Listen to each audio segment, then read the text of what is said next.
खुदा का बेटा जिसकी आंखें आग के शोला की मानद हैं, उसी के अजीम नाम में आपकी सलामती हो। मेरा नाम पास्टर अदनान है और हम आसमानी यरूशलेम की बात कर रहे हैं, आसमानी शहर की बात कर रहे हैं। हमारा टॉपिक आज भी है आसमानी शहर की बुनियाद और आसमानी शहर में कौन मौजूद है। आसमानी शहर के बारे में हमने इसकी वाल्स देखी जो यशब की बनी हुई है, इसके दरवाजे जो हैं वो मोतियों के बने हुए हैं। लेकिन आज हम देखेंगे इसकी बुनियाद जो है, इसकी नींव जो है, ये 12 पत्थरों से जो बहुत ही कीमती पत्थर हैं उनकी। और खुदा एक बहुत ही जबरदस्त आर्किटेक्ट है और उसने ऐसी जबरदस्त इंजीनियरिंग यहां पर की है, जहां पर उसने अपनी दुल्हन को रखना है, उसने एक खूबसूरत शहर बना दिया है। और हम अगर बहुत अच्छी बुनियाद, तो हम अच्छी ईंटें या कंक्रीट की बुनियाद रखेंगे, लेकिन खुदा ने वो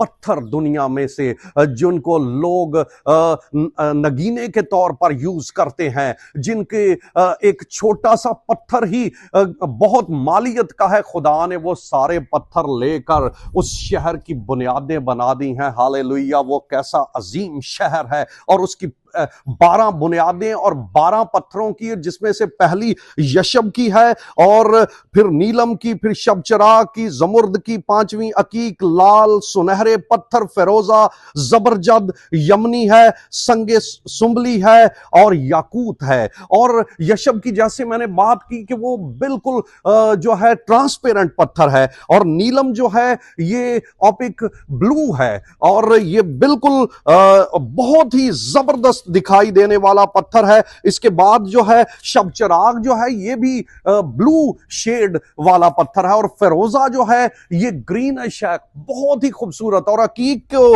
अगर अकीक के बारे में देखें तो अकीक भी एक ऐसा पत्थर है जो कि वाइट है और उसके अंदर लेयर्स जो बनी हुई हैं वो रेड हैं। ये कैसी खूबसूरत खुदा ने कंस्ट्रक्शन कर दी है, कैसा जबरदस्त वो शहर है जिसकी बुनियादें ही ऐसी बनी हुई हैं। अब बात करते हैं वहां पर कौन कौन है। मुकाशफा 4, 5वां बाप बताती है कि खुदा बाप हमारा वहां पर है और हम उसके साथ रहेंगे। और बाइबल बताती है वहां पर जिब्राइल होगा, वहां पर मिकाईल है मुकाशफा की किताब के अंदर, और दानियल की किताब भी यही बता रही है। और यसाया का सहीफा 6 बाब कहता है कि वहां पर जो है वो सराफीम मौजूद हैं, और बाइबल मुकद्दस बताती है कि बचाए हुए इस्राएली भी वहां पर होंगे।